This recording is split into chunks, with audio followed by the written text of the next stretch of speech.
স্বাগত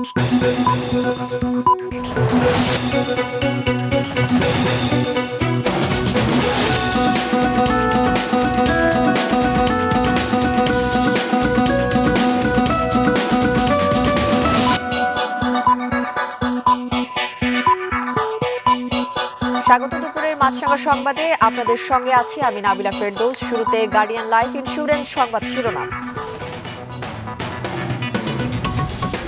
বিভিন্ন জেলায় বাড়ছে করোনা রোগী, যন্ত্রপাতি অচল ও দক্ষ জনবল না থাকায় পূর্ণাঙ্গ আইসিইউ সেবা দিতে পারছেন না চট্টগ্রাম জেনারেল হাসপাতাল। অমীমাংসিত বিষয় নিয়ে বিভিন্ন দলের সঙ্গে জাতীয় ঐক্যমত্য কমিশনের আজও আলোচনা, সংস্কার প্রশ্নে আরও ছাড় দেওয়ার আহ্বান কমিশনের। ইরানের 3টি পরমাণু স্থাপনায় মার্কিন বিমান হামলা, শান্তির পথে না এলে আরও হামলার হুঁশিয়ারি ট্রাম্পের, এর পরিণতি ভয়াবহ হবে বলছে ইরান।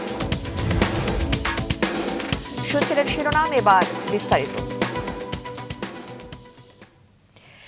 বিভিন্ন জেলায় আবারও বাড়ছে করোনা রোগীর সংখ্যা। চট্টগ্রামে নতুন করে আরও 6 জনের করোনা শনাক্ত হয়েছে। এ নিয়ে চলতি মাসে চট্টগ্রামে করোনা শনাক্ত হলো 62 জনের। সিভিল সার্জন কার্যালয় জানায়, করোনা শনাক্ত 62 জনের মধ্যে চট্টগ্রাম মহানগরীর বাসিন্দা 55 জন, বাকি 7 জন চট্টগ্রাম জেলার বাসিন্দা। এছাড়া এ মাসে করোনায় 2 জনের মৃত্যু হয়েছে। গত 24 ঘন্টায় কুমিল্লা ও যশোরে 1 জন করে করোনা রোগী শনাক্ত হয়েছে। এদিকে দেশে আবারও করোনা সংক্রমণ দেখা দিলেও ভোলায় 250 শয্যা বিশিষ্ট জেনারেল হাসপাতালে স্থাপিত আরটিপিসিআর ল্যাব অচল অবস্থায় পড়ে রয়েছে। এর ফলে করোনা ভাইরাসের পরীক্ষা করতে পারছেন না বাসিন্দারা। যন্ত্রপাতি অচল ও দক্ষ জনবল না থাকায় পূর্ণাঙ্গ আইসিইউ সেবা দিতে পারছে না চট্টগ্রাম জেনারেল হাসপাতাল। মাত্র 4 বছর আগে করোনায় যে হাসপাতাল তৈরি করেছিল আস্থা, সেটি এখন ধুঁকছে নানা সমস্যায়। আইসিইউগুলো সচলের উদ্যোগ নিয়েছে কর্তৃপক্ষ। এদিকে করোনা রোগীদের সেবা দিতে প্রস্তুত চট্টগ্রাম মেডিকেল কলেজ হাসপাতাল। নাজমুল সাদিকের রিপোর্ট, ক্যামেরার সাথে ছিলেন রবিউল টিপু। 2020 সালে চট্টগ্রাম জেনারেল হাসপাতালকে করোনা রোগীদের জন্য বিশেষায়িত হাসপাতাল করা হয়। সে সময় ধাপে ধাপে যুক্ত করা হয় ভেন্টিলেটরের পাশাপাশি আধুনিক সরঞ্জামাদি সহ 18টি আইসিইউ শয্যা, ছিল এইচডিইউ। কিন্তু করোনা সংক্রমণ কমে আসার পর থেকে একে একে সবগুলোই অচল হয়ে পড়ে। এবছর আবার করোনা সংক্রমণ বাড়তে থাকায় অবশেষে নড়ে চড়ে বসেছে কর্তৃপক্ষ। 22টি ভেন্টিলেটরের 3টি সচল হয়েছে, 39টি হাইফ্লো অক্সিজেন নেজাল ক্যানুলার মাত্র 5টি চালু হয়েছে। সাথে রয়েছে জনবল সংকট। আইসিইউ চালানোর জন্য যে মেশিনগুলো প্রয়োজন হয়, এই মেশিনগুলোতে যেমন ventilator, high flow nasal cannula, BiPAP, সিপেপ machine, syringe pump, কিছু কিছু স্পেশাল মেশিন আমাদের লাগে। সেগুলোতে কিছু মেশিন অচল অবস্থায় ছিল। ঢাকা থেকে ইতিমধ্যেই বায়োমেডিক্যাল ইঞ্জিনিয়ারদের 2টো টিম এসেছে, যারা এই মেশিনগুলো নিয়ে কাজ করছে। আশা করা যাচ্ছে যে জনবল সমস্যাও আমরা সে সমাধানের দিকে হয়তো যেতে পারবো। এদিকে চট্টগ্রাম মেডিকেল কলেজ হাসপাতালেও চলছে করোনা চিকিৎসার প্রস্তুতি। হাইফ্লো নেজাল ক্যানুলা যেটা, এটার মাধ্যমে আমরা 35 লিটার অক্সিজেন, 1 লিটার অক্সিজেনকে কনভার্ট করে আমরা 35 লিটার অক্সিজেন দিতে পারবো, যেহেতু আমাদের সেন্ট্রাল অক্সিজেন যে ইয়াটা আছে, কন্টেনার একটা আছে। এটা আরেকটা হচ্ছে অক্সিজেন কনসেন্ট্রেটর, সে হচ্ছে কোনো অক্সিজেন সে সেন্ট্রাল অক্সিজেন লাইন থেকে না নিয়ে সে নিজে অক্সিজেন জেনারেট করবে। এটার মাধ্যমে আমরা 15 লিটার অক্সিজেন দিতে পারবো। এগুলো সব পর্যাপ্ত পরিমাণ ব্যবস্থা আমাদের এখানে আছে। এখন যেহেতু আমরা সবাই ভ্যাকসিনেটেড, ওরকম কোনো খারাপ রোগে আমাদের এখানে ওরকম আসার সম্ভাবনা খুবই কম। যদি লাগে ভেন্টিলেটর আমাদের পর্যাপ্ত আছে। একই সাথে চট্টগ্রাম সিটি কর্পোরেশনের মেমন 2 হাসপাতালটিকে কোভিড ডেডিকেটেড হাসপাতাল করা হয়েছে। মাস্ক সহ অন্যান্য সামগ্রীর দামে কারসাজি রোধে ব্যবস্থা নেওয়ার কথা জানিয়েছেন মেয়র। জনবল সংকট আসে এখানে, এটা আসলে আমরা হেলথ মিনিস্ট্রিতে আমরা কথা বলেছি, হেলথ মিনিস্ট্রিতে কথা বলেছে, তারা একটা সঠিকভাবে জনবল তারা ঠিক করে দেবে। এবং আমি এখনও দেখেছি যে মেডিকেলের সামনে একটা খুচরা একটা যে মাস্ক, যেটা 2.5-3 টাকার, অনেকে 5 টাকা, আমি সেটা বলে দিয়েছি 3 টাকার মধ্যে যাতে রাখে। 3 টাকার বেশি হলে তাদের বিরুদ্ধে শাস্তিমূলক ব্যবস্থা নেয়। আমাদের ম্যাজিস্ট্রেটগুলোকে আমরা আজকে মনিটরিং করে ম্যাজিস্ট্রেটসের পাওয়ার আমরা দিয়ে তাদেরকে ডিসি এবং আমাদের যারা আছে সিটি কর্পোরেশন তারা কাজ করবে। এছাড়া চট্টগ্রামে আবারও করোনা টিকা কার্যক্রম শুরু হয়েছে। ফাইজারের প্রায় 80,000 টিকা মজুদ আছে জানিয়েছে স্বাস্থ্য বিভাগ। নাজমুল সাদিকি, মাছরাঙা সংবাদ, চট্টগ্রাম। রাজনৈতিক দলগুলোকে সংস্কার প্রশ্নে আরও একটু ছাড় দেওয়ার মানসিকতায় আলোচনায় আসার আহ্বান জানিয়েছেন জাতীয় ঐক্যমত্য কমিশনের সহসভাপতি ডক্টর আলী রিয়াজ। সকালে রাজধানীর ফরেন সার্ভিস একাডেমিতে রাজনৈতিক দলগুলোর সঙ্গে জাতীয় ঐক্যমত্য কমিশনের দ্বিতীয় ধাপের পঞ্চম দিনের আলোচনায় তিনি এই আহ্বান জানান। আজকের আলোচ্যসূচি হিসেবে কোন বিষয়ে নির্ধারিত নেই, তবে গত তিনটি সংলাপের অমীমাংসিত বিষয় নিয়ে আলোচনা হবে। শুরুতেই কমিশনের সহসভাপতি অধ্যাপক ডক্টর আলী রিয়াজ বলেন, দলগুলো যেন দলের নীতি নির্ধারণী পর্যায়ে আলোচনা করে বেশ কিছু বিষয়ে সিদ্ধান্ত নিতে পারে, সেজন্য আগামী 2 দিন সভা মুলতবি করে পরে সিদ্ধান্ত সহ বুধবার আবার আলোচনা হবে। আগামী সপ্তাহে উচ্চ কক্ষ নিয়ে আবার আলোচনা হবে।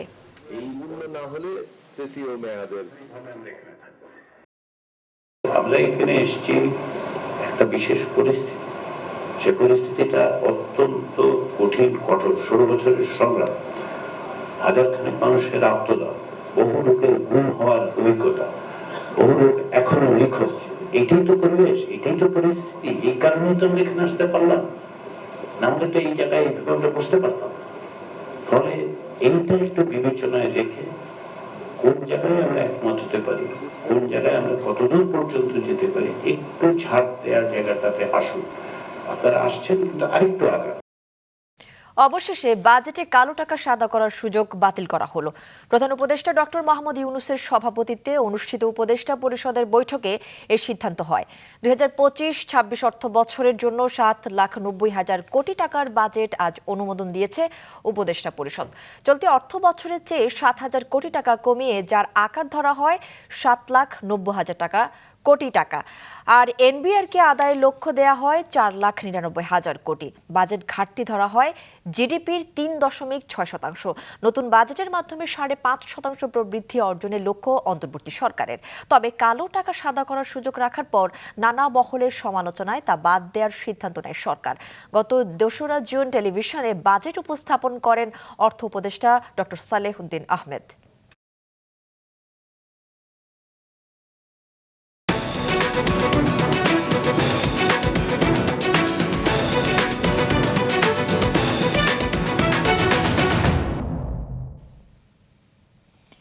ইরানের 3টি পারমাণবিক স্থাপনায় বিমান হামলা চালিয়েছে যুক্তরাষ্ট্র। হামলার পর জাতির উদ্দেশ্যে ভাষণে মার্কিন প্রেসিডেন্ট ডোনাল্ড ট্রাম্প এই হামলাকে অসাধারণ সামরিক সাফল্য হিসেবে উল্লেখ করেছেন। তবে ইরানের কর্মকর্তারা বলেছেন, হামলা চালানো স্থাপনাগুলো থেকে আগেই পরমাণু উপকরণ সরিয়ে নেওয়া হয়েছিল। এদিকে ইসরায়েলের বেশ কয়েকটি স্থাপনা লক্ষ্য করে হামলা করছে ইরান। Desk report.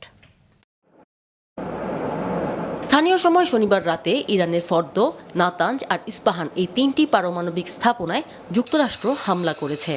হামলার খবরটি নিশ্চিত করেছেন দেশটির প্রেসিডেন্ট ডোনাল্ড ট্রাম্প। মার্কিন বোমারু বিমান দিয়ে হামলা চালানোর পর রাত 10টায় হোয়াইট হাউস থেকে জাতির উদ্দেশ্যে ভাষণ দেন ট্রাম্প। ইরানকে সতর্ক করে বলেন, হয় শান্তি আসবে, নয়তো ইরানে ট্র্যাজেডি ঘটবে। Our objective was the destruction of Iran's nuclear enrichment capacity and a stop to the nuclear threat posed by the world's #1 state sponsor of terror. Tonight I can report to the world that the strikes were a spectacular military success. Iran's key nuclear enrichment facilities have been completely and totally obliterated. অত্যাধুনিক B-2 stealth বোমারু ব্যবহার করে ইরানের ফর্দ পরমাণু কেন্দ্রে হামলা চালানো হয়। মাটির 262 ফুট গভীরে থাকা পরমাণু কেন্দ্রটিতে হামলা চালাতে 30,000 পাউন্ডের বাংকার বাস্টার বোমার প্রয়োজন ছিল, যা শুধু B-2 বোমারু বিমানেরই ছোড়ার ক্ষমতা আছে। সফলভাবে হামলা চালিয়ে বিমানগুলো নিরাপদে ইরানের আকাশসীমা ছেড়ে গেছে বলে জানিয়েছেন ট্রাম্প। হামলা চালানোয় ট্রাম্পকে ধন্যবাদ জানিয়েছেন ইসরায়েলের প্রধানমন্ত্রী বেনিয়ামিন নেতানিয়াহু। তবে ইরানের কর্মকর্তারা বলেছেন, হামলা চালানো স্থাপনাগুলো থেকে আগেই পারমাণবিক উপকরণ সরিয়ে নেওয়া হয়েছিল। ইরানের সর্বোচ্চ নেতা আয়াতুল্লাহ আলী খামেনির টেলিগ্রাম অ্যাকাউন্টে গত বুধবার টেলিভিশনে দেয়া তার এক বক্তব্য আবারও শেয়ার করা হয়েছে, যেখানে তিনি বলেছেন, যুক্তরাষ্ট্র যদি ইরান ইসরায়েল সংঘাতে জড়ায় তাহলে তা হবে তাদের নিজেদের ক্ষতির জন্য।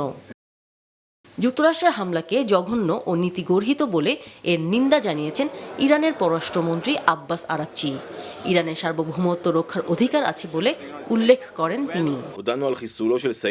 এদিকে ইরানের পাল্টা হামলার আশঙ্কায় ইসরায়েলে বড় জমায়েত জনগণের চলাফেরায় বিধিনিষেধ আরোপ করা হয়েছে।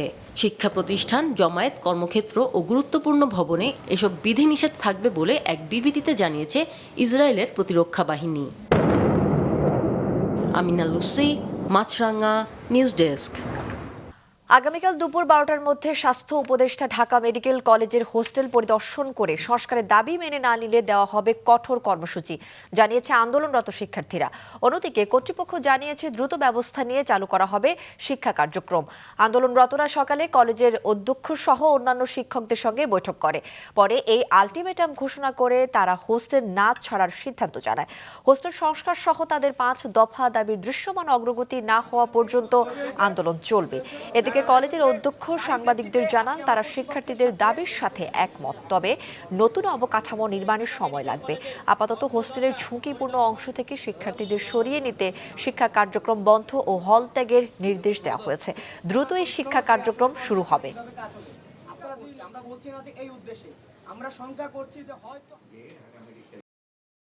মিটিংয়ে আমরা কোনো সুস্পষ্ট আশ্বাস পাইনি এবং আমাদেরকে বারবার হল ত্যাগের কথাই বলা হয়েছে। আমরা হল ত্যাগ করছি না এবং এমত অবস্থায় আমরা স্বাস্থ্য উপদেষ্টা এবং মন্ত্রণালয় বরাবর জানাতে চাই আগামীকাল দুপুর 12 ঘটিকার মধ্যে স্বাস্থ্য উপদেষ্টা এবং প্রতিনিধি সমেত ঢাকা মেডিকেল কলেজে উপস্থিত হয়ে ভগ্নদশা পরিদর্শন করতে হবে এবং শিক্ষার্থীদের সাথে বৈঠকে বসে দাবিসমূহের সুস্পষ্ট সমাধান দিতে হবে। দ্রুত একাডেমিক অ্যাক্টিভিটিসে ফিরে আসা যায় কিনা সেই জন্য একাডেমিক কাউন্সিল সিদ্ধান্ত নিয়েছে আপাতত কলেজ বন্ধ ঘোষণা হবে। ছাত্রদেরকে 24 ঘন্টার ভিতরে হল ত্যাগ করতে হবে এবং অন্তত ওই 4 তলা থেকে আজকেই ওদেরকে সব নামতে হবে এবং পরে হল সব খালি করে দেওয়ার পরে শিক্ষকরা যেভাবে হলে সিট বন্টন করবে সেই বন্টন অনুযায়ী ছাত্ররা যদি ওঠে তাহলে আমরা একাডেমিক কার্যক্রম শুরু করতে পারব। আগামী সংসদ নির্বাচনকে সামনে রেখে রাজনৈতিক দলের নিবন্ধনের আবেদন করার সময় শেষ হচ্ছে আজ। দুপুর পর্যন্ত প্রায় 15টি রাজনৈতিক দল নির্বাচন কমিশনে নিবন্ধনের আবেদন জমা দেয়। বিকেল 3টার পরে এনসিপি সহ বেশ কিছু দলের আবেদন জমা দেওয়ার কথা রয়েছে। বিকেল 5টা পর্যন্ত আবেদন জমা নেওয়া হবে। নিবন্ধন পেলে নির্ধারিত প্রতীকে ভোট করতে পারবে সংশ্লিষ্ট দল। নির্বাচনকে সামনে রেখে 10 মার্চ আগ্রহী দলগুলোর কাছ থেকে আবেদনপত্র আহ্বান করে ইসি। 20 এপ্রিল পর্যন্ত সময় দেওয়া হলেও জাতীয় নাগরিক পার্টি সহ কিছু দলের আবেদনের পরিপ্রেক্ষিতে 2 মাস সময় বাড়ানো হয়। নির্বাচনে অনিয়মের অভিযোগে সাবেক প্রধানমন্ত্রী শেখ হাসিনা, ভোট পরিচালনাকারী সাবেক 3 প্রধান নির্বাচন কমিশনার, 12 জন নির্বাচন কমিশনার এবং 3 ইসি সচিবের নাম উল্লেখ করে মামলা করেছে বিএনপি। সকালে বিএনপি মহাসচিব মির্জা ফখরুল ইসলাম আলমগীরের করা মামলার আবেদন শেরেবাংলা নগর থানায় জমা দেয় বিএনপি প্রতিনিধি দল। মামলায় 19 জনের নাম সহ অজ্ঞাতদের বিরুদ্ধে অভিযোগ করা হয়েছে। এর আগে সকালে আগারগাঁওয়ে নির্বাচন ভবনে বিএনপি নেতা সালাউদ্দিন খান সিইসির কাছে রকিব, হুদা ও আউয়াল কমিশনের বিরুদ্ধে বিএনপি অভিযোগনামা জমা দেন। এতে ভোট পরিচালনাকারী প্রধান নির্বাচন কমিশনার ও নির্বাচন কমিশনারদের বিরুদ্ধে আইনি ব্যবস্থা নেওয়ার আবেদন জানানো হয়।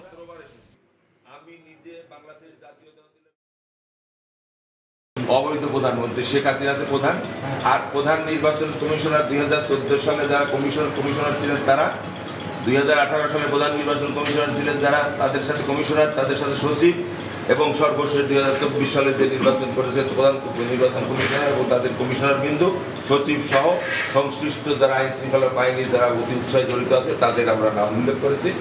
এটা ওনারা অনুসন্ধান করে ব্যবস্থা নেবেন। এই যে অভিযোগটা আমরা দিলাম ওনারা ওটা আইনগত ব্যবস্থা নেবেন।